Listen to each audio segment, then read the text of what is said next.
तुझा सगळ्यात सोपा फंडा आहे, घरात जे उपलब्ध असेल ते डाएट मधनं खा आणि चाला. सो हा इतका जर सोपा उपाय अतिशय सोपं असेल तर काय हवं? हो, प्रश्नच नाही.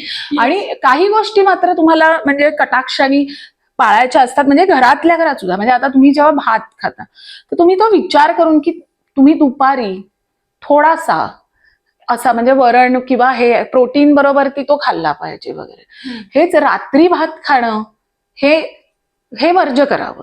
कारण रात्री काय असतं की भातामध्ये, म्हणजे मी हे जस्ट एक्झाम्पल म्हणून देते की भातामध्ये ग्लुकोज बरीच जास्ती असते, कार्बोहायड्रेट. आणि ती जी ग्लुकोज आहे ते सिम्पल कार्बोहायड्रेट्स आम्ही ज्याला म्हणतो, म्हणजे ते त्याचं पचन, आपण म्हणतो ना की भात हलका असतो.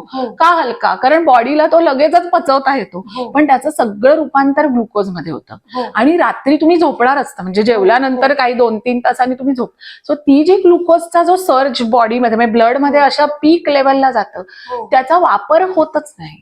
आणि मग ती जी सरप्लस ग्लुकोज आहे ती सगळी फॅट मध्ये कन्व्हर्ट होते. त्यामुळे माझ्याकडे बरेच जण जे डाएट साठी येतात ते म्हणतात की मधून आम्ही तेलकट काहीच खात नाही, आम्ही तळलेलं काहीच खात नाही, पण तरी आम्ही जाड होतोय.